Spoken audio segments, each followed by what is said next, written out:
Hello বন্ধুরা, চলে এলাম আজকে আবার একটি নতুন ভিডিও নিয়ে আপনাদের সঙ্গে। আজকে যে বিষয়টি নিয়ে আমি আলোচনা করব সেই বিষয়টি খুবই গুরুত্বপূর্ণ বর্তমান প্রেক্ষিতে।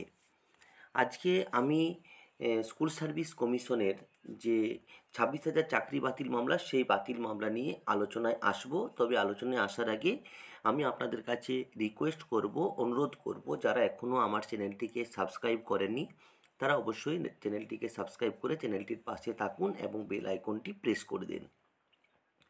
দেখুন, ইতিমধ্যে সুপ্রিম কোর্টে 26,000 চাকরি বাতিল মামলার যে শুনানি পর্ব ছিল সেই শুনানি পর্ব সম্পূর্ণ হয়ে গেছে, এটা আমরা সকলেই জানি।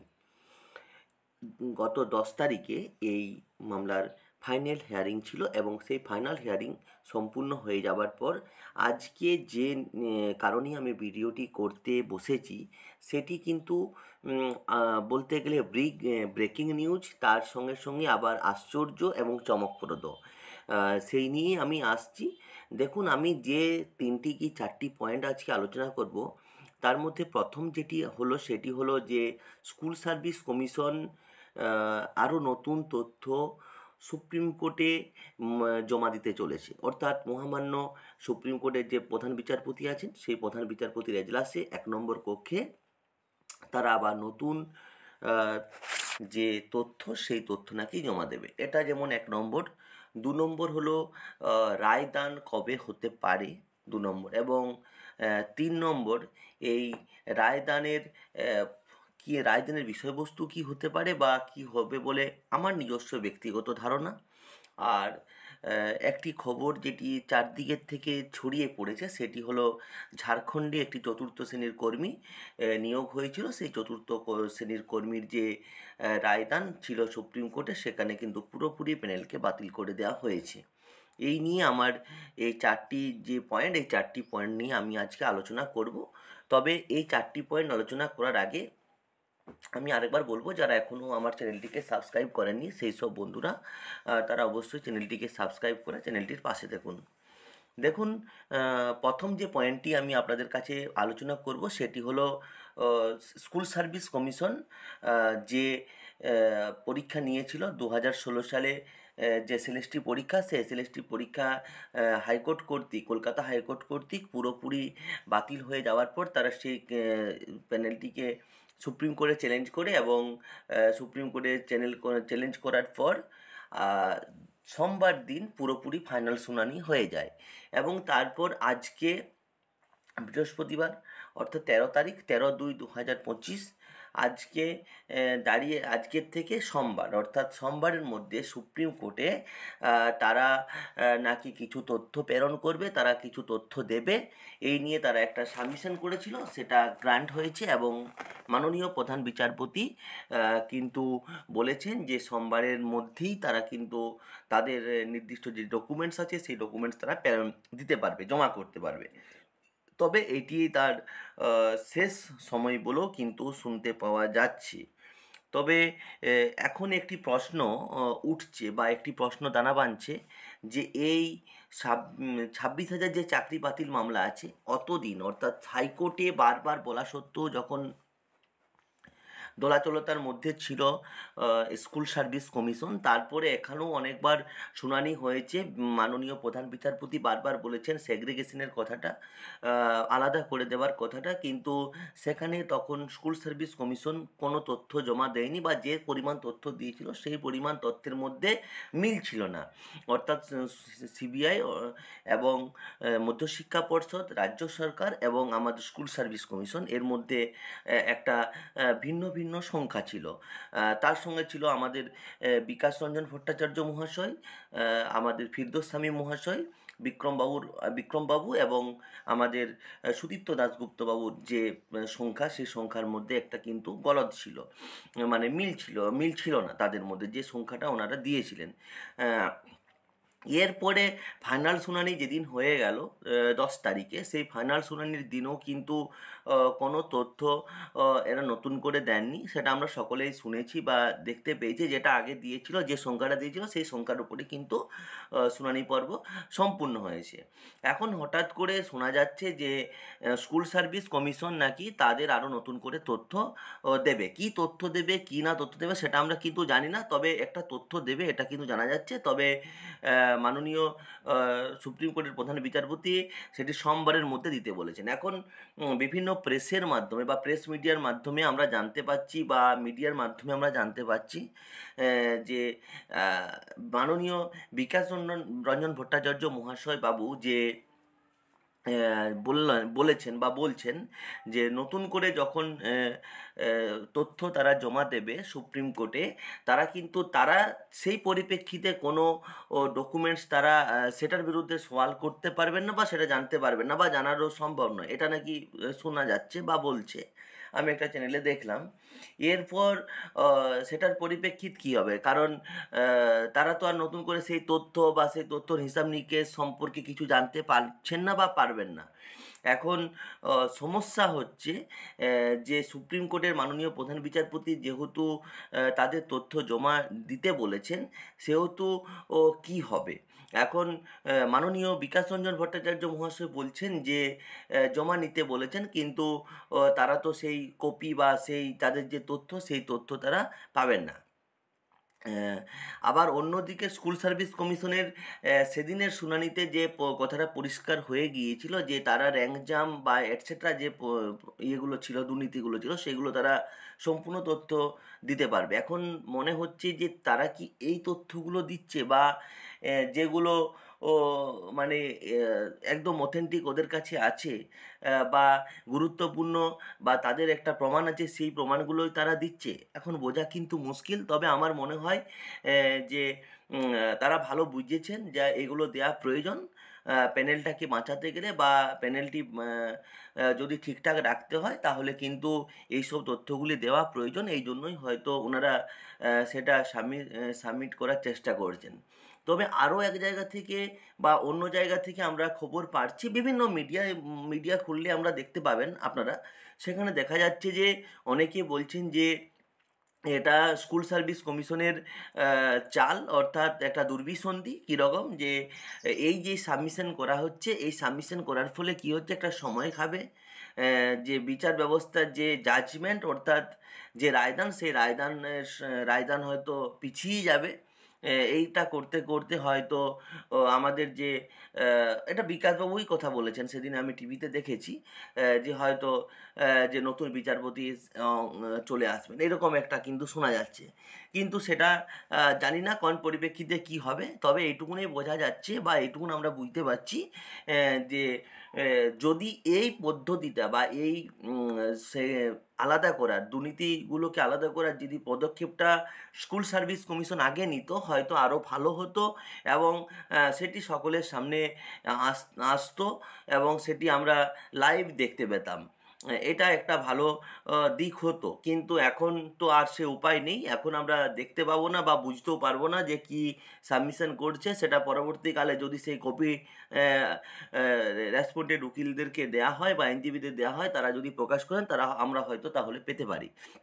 যাক, এটা একটা বিষয় হলো যে স্কুল সার্ভিস কমিশন তাদের লিস্ট বা তাদের একটা তথ্য ও মাননীয় সুপ্রিম কোর্টের প্রধান বিচারপতির এজলাসে জমা দিচ্ছেন, এটা একটা পরিষ্কার হলো।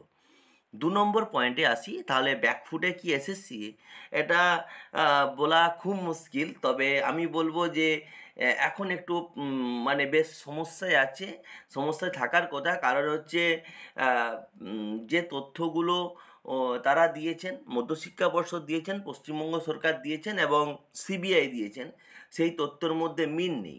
তার কারণ যদি মিল না থাকে তাহলে কিন্তু সমস্যা তো চরমে যাবে। তার কারণ হচ্ছে সেই কিভাবে সেটাকে আলাদা করবে বা কিভাবে সেই তথ্যগুলোকে একত্রিত করবে। এরপরে কি হয়েছে, এরপরে যেটা সমস্যার দিকে দাঁড়িয়েছে যে হয়তো অনেকগুলো প্রবলেমের মধ্যে পড়ে যাবে। অনেকগুলো চাকরির ক্ষেত্রে সমস্যা হয়ে যাবে, সেও তো হয়তো স্কুল সার্ভিস কমিশন কিছু একটা বুঝতে পেরেছে, এই জন্য তারা কিন্তু নতুন করে জমা দেওয়ার নতুন করে লিস্ট বা তথ্য জমা দেওয়ার দিতে উদ্যোগী হয়েছেন। এখন ব্যাকফুটে বলবো না কি বলবো সেটা কিন্তু বড় কথা নয়, তবে একটা যে চাপ সৃষ্টি হয়েছে এটা কিন্তু বলাই বাহুল্য। আর আহ, আমরা দুদিন ধরে একটা বিষয় লক্ষ্য করছি যে ঝাড়খণ্ডে একটি চাকরির পরীক্ষার সম্পূর্ণভাবে বাতিল করে দেওয়া হয়েছে সুপ্রিম কোর্টের তরফ থেকে। এটা কিন্তু আমরা খবর পাচ্ছি বা জানতে পাচ্ছি। আহ, সেখানে আমরা বিষয়টি আলাদাভাবে হলো, তাদের যে প্রসেস ছিল সেই প্রসেসটা ছিল তাদের পরীক্ষা নেওয়ার, অর্থাৎ সেই পরীক্ষা নেওয়ার যে প্রসেস সেই প্রসেসটাই পুরোপুরি সম্পূর্ণভাবে গোলমাল ছিল। রেশিও মেনটেন্স থেকে শুরু করে তাদের যে নিয়োগের যে বিজ্ঞপ্তি, সিট সংখ্যা, এগুলো পুরোপুরি লুকানো ছিল বলতে গেলে। সেইগুলো পুরোপুরি ছাত্রছাত্রী বা পরীক্ষার্থীরা জানতে পারেননি। এই নিয়ে একটা মামলা হয়েছিল, সেই মামলার রায়দান ঘোষিত হয় এবং সেখানে পেনাল্টিকে অবৈধ এবং পুরোপুরি সম্পূর্ণভাবে বাতিল করে দেওয়া হয়। এখন আমাদের সুপ্রিম কোর্টের যে 26,000 চাকরি বাতিল মামলা চলছে বা শুনানি, ফাইনাল শুনানি হয়ে গেল, সেই ফাইনাল শুনানিতে অনেকগুলো বিষয় কিন্তু এখানে দানা বাঁধবে বা বাঁধতে চলেছে। এটা আমি আগেও বলেছি আগের ভিডিওতে। কারণ এই জায়গাতে যে জায়গাতে দুর্নীতিগুলো হয়েছে সেই জায়গাগুলো খুবই ক্রিটিক্যাল, এবং বলতে গেলে এই জায়গাগুলো থেকে স্কুল সার্ভিস কমিশনের যে পদক্ষেপ সেই পদক্ষেপ কিন্তু ও, ঠিক মতন সুপ্রিম কোর্টে উপস্থাপিত হয়নি। তার কারণ 3জন বা 4জনকার যে রিপোর্ট, সেই রিপোর্টের কিন্তু মিল নেই। কারণ সিবিআই যে রিপোর্ট সেখানে কিন্তু স্কুল সার্ভিস কমিশনের রিপোর্টের সঙ্গে মিল নেই, বা স্কুল সার্ভিস কমিশন যেটা বলতে চাইছেন সেটা কিন্তু সিবিআই মেনে নিতে পারছেন না, বা ওনারা কিন্তু সেটাতে রাজি হচ্ছেন না। এদিকে রেসপন্ডেন্ট যারা আইনজীবী আছেন তারাও কিন্তু বেশ অন্য তথ্য দিচ্ছেন। তাহলে এই এই জায়গাতে যেমন দুর্নীতি হয়েছে, বা ওএমআর নিয়েও যেমন প্রবলেম একটা চরমতম আছে, পঙ্কজ বনসালের কেস আছে, আমরা সেটা দেখেছি। আরও র্যাঙ্ক জাম্প, এই র্যাঙ্ক জাম্পও কিন্তু একটি ভাইটাল বিষয় হতে চলেছে, বা র্যাঙ্ক জাম্পও যে একটা গুরুত্বপূর্ণ জায়গাতে উপস্থাপিত হয়েছে সেটিও কিন্তু বলা যায়।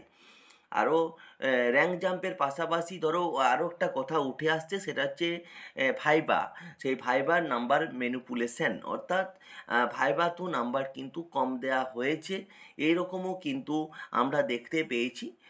17 রকমের যে দুর্নীতি, সেই দুর্নীতির কথা কিন্তু প্রসঙ্গক্রমে হাইকোর্টের যে বিচার বা পর্যবেক্ষণ, সেই পর্যবেক্ষণে কিন্তু উঠে এসেছিল। এখন আমরা সুপ্রিম কোর্টের দিকে তাকিয়ে থাকবো যে সুপ্রিম কোর্টের এই 26,000 চাকরি বাতিল মামলার যে ফাইনাল শুনানি, সেই ফাইনাল শুনানি হয়ে গেছে। এরপর রায়দান 3 থেকে 90 দিনের মধ্যে রায়দান হয়, সেটা কিন্তু আমরা সকলেই জানি। আহ, এরপর এই এই যে কেস, এর যে কেসের যে ম্যাটার, এই কেসের ম্যাটার কিন্তু খুবই গুরুত্বপূর্ণ এবং খুবই কঠিন। আমরা বারবার বলতে শুনেছি যে বিকাশ রঞ্জন ভট্টাচার্য মহাশয় যখন একবার প্রস্তাব দিয়েছিলেন এর আগের শুনানিতে, যে অল প্যানেল বাতিল করে নতুন করে পরীক্ষা নিয়ে নেওয়া হোক এবং এজ রিল্যাক্সেশন করা হোক, যারা দেয়া হোক। তার কারণ হচ্ছে যারা আজকে 40 বা 40 বছর ক্রস করে গেছে তারা তো আর হিসেবে নতুন করে বসতে পাবেন না। তাহলে তারা নতুন করে বসার উপায় হচ্ছে এজ রিল্যাক্সেশন করতে হবে। তার সাথে কি করতে হবে, যে 2016 সালের যারা পরীক্ষাতে বসেছিল তারাই একমাত্র এলিজেবল। এটা কিন্তু আমরা বিকাশবাবুর কথাতে পেয়েছিলাম। সেই সময় কিন্তু মাননীয় প্রধান বিচারপতি প্রশ্ন করেছিলেন যে তাহলে তো এটা একটি কঠিন প্রসেস। তখন কিন্তু ইনি এই কথাটি বলেছিলেন নতুন পরীক্ষা নেওয়ার পরিপ্রেক্ষিতে। এখন দেখা যাক, বা যে ফাইনাল শুনানি হয়ে যাওয়ার পর এবার রায়দানে, সেই রায়দানের বা জাজমেন্টে কি উল্লেখ থাকবে এবং জাজমেন্টের যে বিষয়বস্তু কি হতে চলেছে সেটা কিন্তু আমরা দেখতে পাবো। কিন্তু বিষয়টি কঠিন এবং খুবই গভীর। তার কারণ হচ্ছে এ এত বড় একটা ম্যাটার এবং সেই ম্যাটারের প্রতিটি দিকের মধ্যে কিন্তু জটিলতা লুকিয়ে আছে এবং এই জটিলতা এতটাই গভীর যে বিভিন্ন যে আইনজীবী প্রায় পরে ফাইনাল শুনানিতে প্রায় 40 থেকে 45 জন আইনজীবী সেই জায়গাতে উপস্থিত ছিল। তাদের প্রত্যেকের সাবমিশন আর্গুমেন্ট আলাদা আলাদা ছিল এবং প্রত্যেকে বিভিন্ন রকমভাবে বলেছেন মাননীয় প্রধান বিচারপতির কাছে, সেটা কিন্তু আমরা লাইভ শুনেছি। মাননীয় প্রধান বিচারপতি প্রত্যেককেই সময় দিয়েছেন এবং আমরা প্রত্যেকের যে আর্গুমেন্ট সেই আর্গুমেন্ট আমরা কিন্তু শুনতে পেয়েছি। এখন প্রশ্ন হলো যে তাহলে কি এই রায়দান কবে হতে পারে? আমি বলবো সোমবার পর্যন্ত, যে এই যে সোমবার, এই সোমবারে কিন্তু রায়দান হওয়া সম্ভব নয়, যেহেতু সাবমিশন করতে বলেছে। এটা কিন্তু জলের মতন পরিষ্কার যে তথ্য এসএসসি দেবে বলেছে, সেই তথ্য দেবে সোমবারের মধ্যে, তাহলে কিন্তু সেই সোমবারে রায়দান সম্ভব নয়। সেটা আমরা বুঝতে পারছি। তাহলে এই সোমবারের যে তথ্য ওনারা দেবেন সেটা বিচারপতির কাছে পৌঁছানোর পর বিচারপতি কিন্তু সম্পূর্ণ জিনিসটি আরও পর্যবেক্ষণে নামবেন এবং পর্যবেক্ষণ করবেন। বিচারপতি আছেন আমাদের, সেই বিচারপতি পর্যবেক্ষণ করার পর হয়তো কিছুটা সময় নেবেন, তারপরে রায়দান আসতে পারে। তবে যে রায়দান আসবে সেই রায়দান আমরা সঙ্গে সঙ্গে কিন্তু জানতে পারবো না। তার কারণ হচ্ছে 2 দিন বা 1 দিন আগে সেই নোটিশে আমরা জানতে পারবো যে আজকে ফাইনাল জাজমেন্ট আছে, তখনই কিন্তু বোঝা যাবে। ততদিন পর্যন্ত আমাদের সকলকে অপেক্ষা করতে হবে।